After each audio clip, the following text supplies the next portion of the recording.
vos destino o reino, como meu Pai me destinou, para que comais, bebeis a minha mesa no meu reino, e vos assenteis sobre tronos, e julgando as 12 tribos de Israel. Amém, meus irmãos?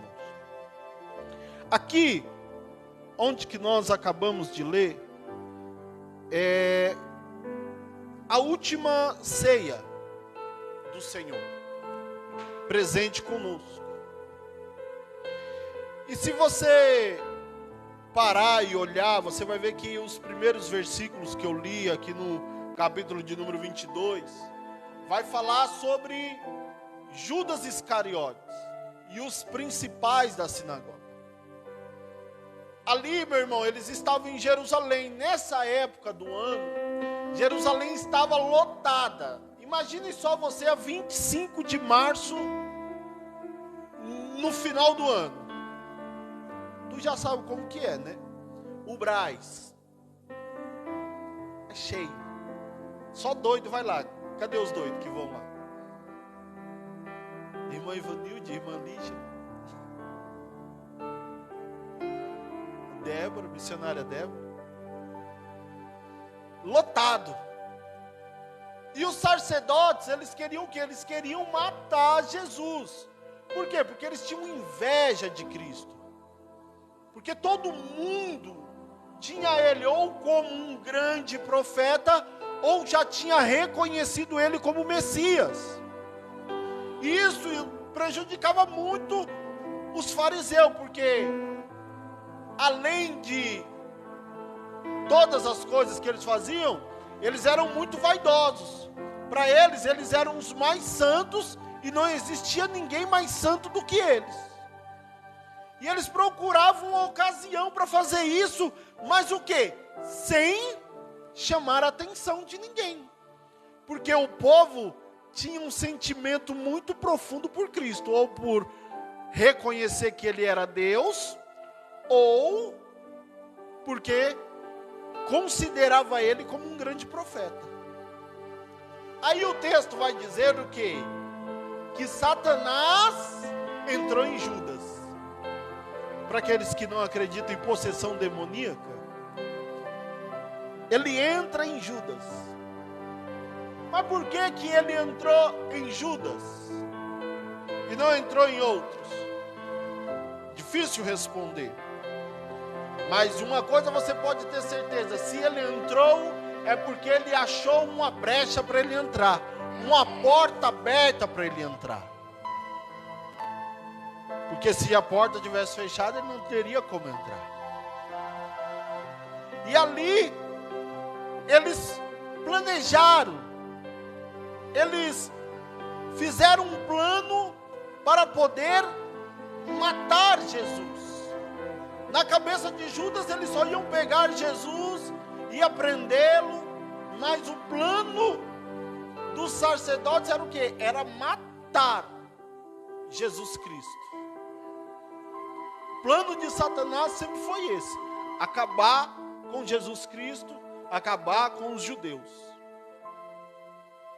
E ali, enquanto Judas estava lá planejando, Jesus, ele estava planejando também, mas o que? A Santa Ceia. E aí no 7 você vai ver que ele vai falar, ó, chegou o momento de ceiar. E aí Jesus fala, olha, prepara a ceia para nós, Pedro. Leva João com você. Dessa vez Tiago não estava. E aí eles falam assim, mas mestre, não onde que nós vamos preparar a ceia? Porque eles moravam não em Jerusalém, eles moravam em Cafarnaum. Jesus morava em Cafarnaum. E ele falou, não, onde que é que nós vamos fazer a ceia? Nós não estamos, né? Ele falou assim, ó, vocês vão lá na cidade. E quando vocês chegar lá, vocês vão ver um homem carregando um cântaro, um vaso de água. E aí você segue a ele. Quando vocês entrarem na casa, vocês falam com o dono da casa. O mestre lhe pergunta, aonde que é que ele vai servir a ceia? Certamente o Senhor já tinha combinado com o dono da casa. todos os preparativos. Tanto que ele fala assim, ó, e ele vos mostrará um cenáculo grande, mobiliado. Um cenáculo era o quê? Era mais ou menos um espaço vazio como esse, que ficava sobre a casa. Mobiliado. Mobiliado é o quê? Ele estava com a mesa posta. E a mesa naquele tempo não é a mesa como nós conhecemos hoje tradicionalmente, essa mesa alta. É uma mesa rente ao chão. Não tem comida japonesa? Eles não comem quase rente ao chão? Era daquela forma. Que eles comiam debruçado na mesa. E ali vocês preparam a ceia. Então, eles vão para a ceia. E aí no verso de número 14, ele vai dizer assim, ó, chegada a hora, pôs-se à mesa e com ele os 12. E disse-lhe, desejei muito comer convosco esta Páscoa, antes que eu padeça.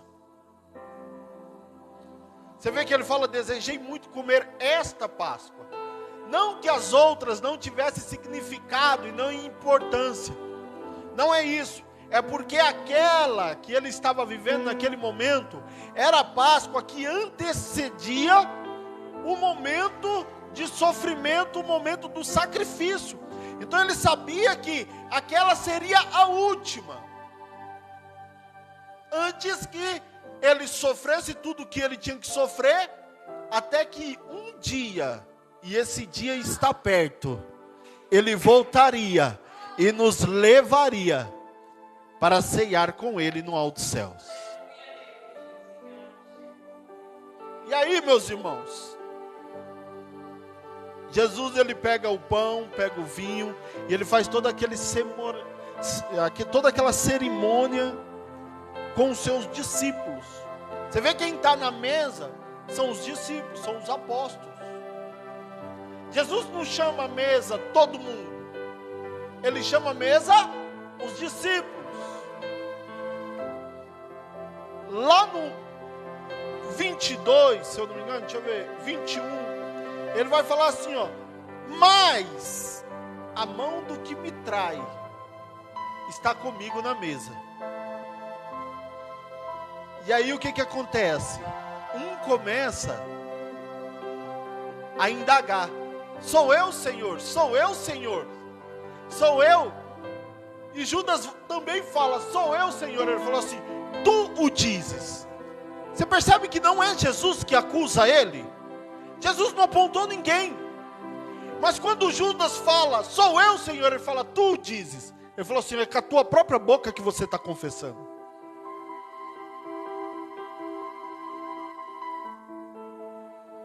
E aí ele vai falar, ó, na verdade o Filho do Homem vai segundo o que está determinado.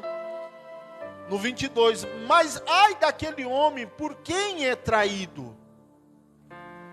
Aí começaram a perguntar entre si, qual deles seria que haveria de fazer isto?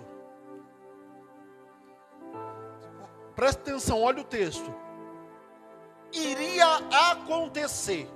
Jesus, ele iria ser traído. É fato. Tinha que acontecer. Mas você vê a ressalva que ele fala? Ele fala assim, mas ai do homem. Quando ele fala ai do homem, ele quebra a teoria do quê? Da predestinação que muitos falam que Judas nasceu para traí-lo. Porque ele fala ai do homem por qual o Filho do Homem é entregue. Ele falou assim, ai daquele que vai dar a brecha para Satanás fazer isso. É isso que ele está falando. E quem foi que Satanás achou? Judas. É que nem Jesus fala assim, ó, é mister que aconteça escândalo. Ou seja, é necessário que aconteça escândalo. Mas ai daquele por qual vier o escândalo. Ou seja, o escândalo vai acontecer. Mas que não seja por você. Hoje em dia nós vemos muitos pessoas causando escândalo de tudo que é tipo dentro da igreja, que nem eu costumo falar, tem pessoas que vai no YouTube, monta um canal só para postar escândalo, só para falar da igreja, só para falar de pastor que erra, só para falar de crente que erra, e ele acha que ele está sendo o justiceiro, mas eu vou te falar, ele está causando escândalo. Ele está causando escândalo, porque Jesus não levantou ninguém para estar expondo a igreja. Ninguém. Você quer ensinar o certo, o correto? Você não precisa falar de quem está fazendo errado. Faça o certo, que pelo certo o Espírito Santo vai dar o entendimento, porque quem convence o homem do pecado é o Espírito Santo. Agora, hoje em dia não, as pessoas fazem grupos, as pessoas fazem canais e vão, porque nós estamos expondo a verdade. Meu filho, você está causando escândalo. A única coisa que você está fazendo. E a hora vem. Vem. E ali, nesse momento, presta atenção. Jesus falou isso, nesse momento o que acontece? Começa uma discussão. Que tipo de discussão? Para ver quem era o maior. Para ver quem era o maior. Imagina, 12 homens, irmã Gi. 12 homens. Aqui entre nós, eu sou o maior. Não, sou eu. Imagina, Pedro, Tiago, João, Mateus. Tudo discutindo. Simão, o Zelote. Mais perigoso, viu? Porque os Zelotes, eles eram assassinos. Você já parou para olhar o grupo de Jesus? Era um grupo difícil, meu irmão. Zelote, eles eram os assassinos. Assassinos. Era isso. A vida deles, eles se preparavam a vida inteira para assassinar líderes romanos. Aí ele pega também quem? Levi, que é Mateus, que trabalhava como? Cobrador de impostos. O povo odiava, meu filho, os cobradores de impostos. Imagina só, olha o grupo que Jesus tinha. Pedro, com a espada na bainha. Hoje eu pego um aqui. Quero ver quem vai tomar meu lugar. João e Tiago, os irmãos que foi junto com a mãe, pedir para Jesus para que um se assentasse do lado direito e o outro do lado esquerdo. Aí as pessoas vêm falar, hoje em dia a igreja, meu filho, a igreja sempre foi essa loucura. É tu que nunca reparou. A igreja sempre foi isso e sempre vai ser isso. O povo tem que parar com essa conversa fiada, de querer achar perfeição num lugar onde que só tem gente imperfeita. Perfeição, meu filho, é só no céu. Aqui nós vamos ter que se virar, se aguentar, se suportar em amor, que é o que a Bíblia fala. Imagina, você acha que alguém falava algo mais alto com o Zelote lá? É nada, o medo de tomar uma facada. Olha a faca. Não, eu que não ia falar nada com ele. Você acha que Mateus não sofria no meio dos 12? Mateus ia falar alguma coisa, aí você traiu o nosso povo, você cobra imposto da gente. Não era fácil não. E Jesus ali no meio daquele povo tudo. Imagina, meu irmão, na mesa da Santa Ceia, o bicho estava pegando. Na mesa da Santa Ceia. Aí Jesus para, olha e fala assim, meu Deus, esse povo está precisando de socorro mesmo. Aí ele vai dar o exemplo, ele fala assim, os reis dos gentios dominam sobre eles. Só que resumindo, ele fala assim, mas eu entre vós, presta atenção, entre vós, o que ele está falando? Eu aqui na terra, eu vim para servir vocês. No reino dele, ele estava reinando, aqui ele estava nos servindo. Aí ele fala assim, e vós, se quer ser grande, que também sirva, que também seja o menor. que também seja o menor. E aí depois eles vão para o Getsêmani, e chegando lá, se você olhar lá no Mateus 26, vai falar que quando Judas e os outros chegam, beija ele no rosto, ele fala: amigo, para aqui tu viestes. Amigo, aqui tu vieste. Olha o tratamento. E não era falsidade, e não era deboche, era um sentimento de alguém por outro, de amizade, de amor, de carinho, de afeto. Amigo, aqui tu vieste. Ou seja, o que você está fazendo, amigo? Era como você está falando: o que você está fazendo da tua vida? E dentro desse contexto, eu quero tirar algumas lições para as nossas vidas. A primeira coisa que eu quero ressaltar aqui é a ceia do Senhor. Hoje é manhã de Santa Ceia, é a ceia. Abre em Apocalipse, capítulo de número 19. Apocalipse, capítulo de número 19.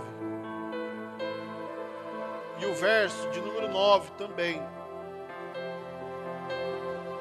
Glórias a Deus, aleluia.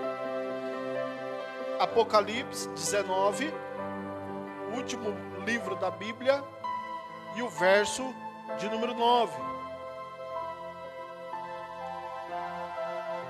E disse-me, escreve: bem-aventurados aqueles que são chamados à ceia das bodas. E disse-me, estas são as verdadeiras palavras de Deus. Sabe o que é bem-aventurado? Feliz. Quem é chamado à ceia é feliz. É tipo como se fosse sortudo. Para aqueles que acreditam em sorte. Eu não acredito em sorte, eu acredito no mover de Deus, no controle de Deus. Mas você está entendendo? Aquele que é chamado à ceia da boda dos cordeiros, essa daqui que ele está falando é a do céu. Mas antes de passar no céu, você tem que passar na terra. Antes de chegar no céu, você tem que passar na terra. Ele está falando assim, ó: feliz é aquele que é chamado à ceia. Ou seja, quando nós recebemos o convite de Deus para aceitar Jesus Cristo como seu único e eterno e suficiente Salvador, para entrar no caminho que nos leva até Deus, nós somos felizes. Nós somos pessoas que estamos felizes. Você quer ver uma coisa? Lucas, volta lá em Lucas, capítulo de número 14. Hoje nós vamos andar um pouco na Bíblia. 14 e o verso de número 15.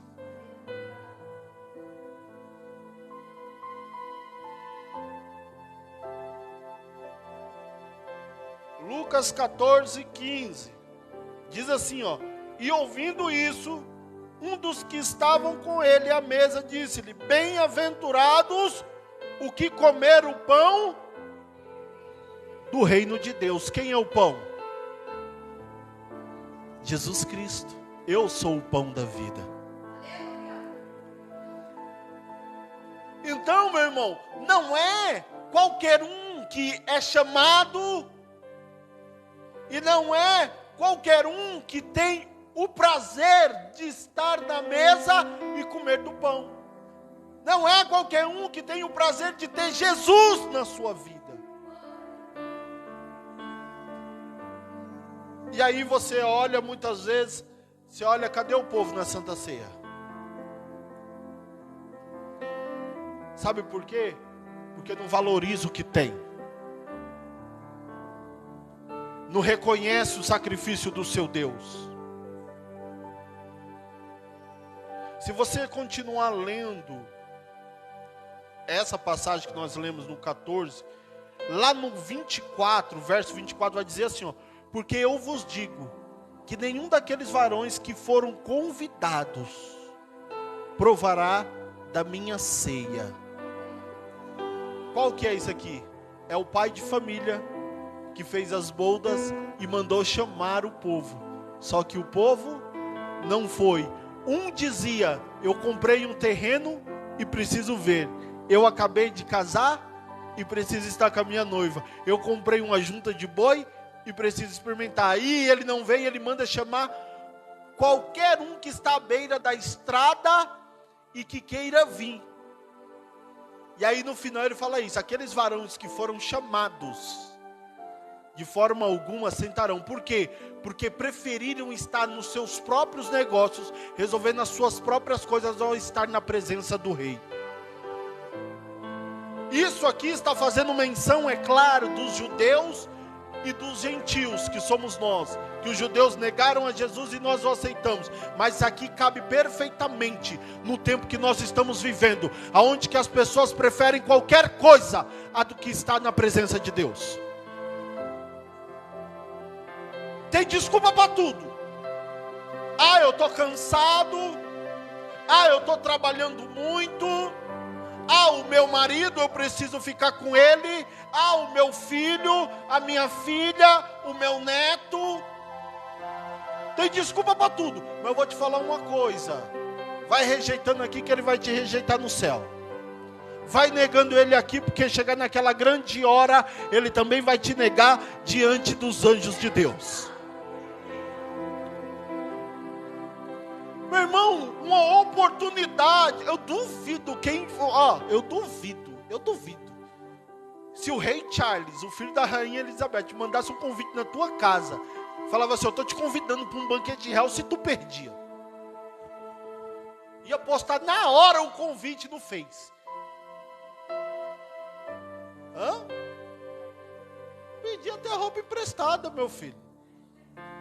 Bati os brechó de cima para baixo. Parcelava no cartão a passagem. Não importa. Quem ia perder um evento desse? Mas Jesus Cristo te chama. E aí sempre nós estamos ocupados. Nunca temos a disposição suficiente. Ou estamos cansados, ou precisamos fazer isso, ou precisamos fazer aquilo, ou precisamos fazer aquilo outro. E esquecemos do prazer de estar na presença de Deus. Esquecemos do prazer de estar junto com a igreja. Mesmo com toda essa tribulação que nós sabemos que é.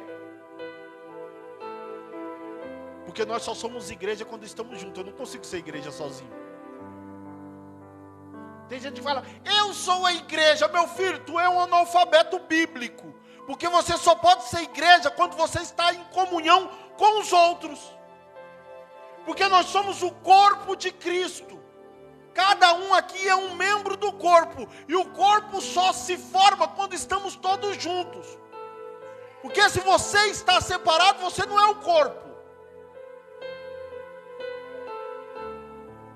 A Bíblia fala: não deixai-vos de congregar, assim como já é costume de outros. Como vai ser o seu 2023? Vai ser a mesma coisa que o 2022? Que um culto você vinha, outro culto você não vinha, você escolhia hoje dá, hoje não dá? Vai ser desse jeito? Vai ser da mesma forma? Tempos difíceis estão chegando. Isso é fato e nós vamos provar. Isso é fato e nós vamos provar. Nós trocamos adoração a Deus dentro do planalto por adoração a Satanás. Está aí. Mostrou o presidente descendo a rampa e atrás dele. Quem é que faz isso aqui? E aí você vê crente votando em quem serve o diabo, livremente. A quem é a favor do aborto, a quem é a favor da liberação das drogas. Como que você entende? Das duas, uma, ou não sabe o que é a esquerda, ou não sabe o que é o evangelho. É um dos dois. Mas cada um com o seu. mas que nós vamos padecer, nós vamos. Você pode esperar. A segunda coisa que eu quero ressaltar aqui é a traição de um amigo, que é Judas. Jesus Cristo, ele reúne os 12. Jesus tinha muitos discípulos, mas ele escolhe 12 para ser representante do seu reino diretamente na terra, como o princípio do seu reino que está chegando. E esses 12, ele cuida, ele trata. Esses 12, ele oferece a salvação. Esses 12, ele prega a verdade. Esses 12, ele liberta. Aonde que Jesus ia, ele ia. Ele não era aquele mestre que fala: olha, eu vou entrar ali naquela sala porque está servindo um banquete para mim, vocês esperam aqui. Não, lembra lá nas bodas de Canaã? E Jesus foi convidado e os 12 foram com ele. Ele falou: vai ter festa hoje, bora. Fui convidado para um banquete na casa de Simão, bora. Fui convidado para um banquete na casa dos fariseus, bora, vamos comigo. Ele era amigo. Assim como ele me chama e te chama também de amigo. Porque o que a Bíblia fala? Ao servo, ele não conta o que vai fazer, mas para o amigo, vai falar que Deus não já te contou tudo que vai fazer na tua vida. Vai falar que Deus já não te contou uma boa parte que vai fazer na vida da tua família. Por quê? Porque você é amigo. Você quer ver uma coisa? Abre a sua Bíblia aí. Salmos 41. Bem no meio da Bíblia, Salmos. Salmos 41. O verso de número 9.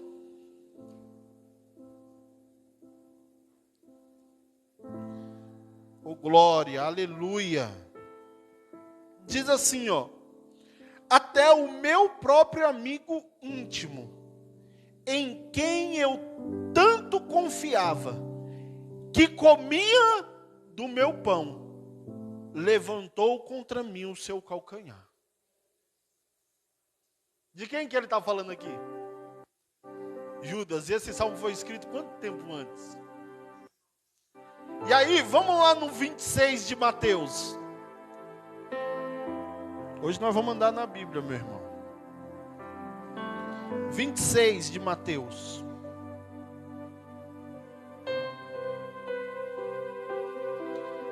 Jesus no Getsemane.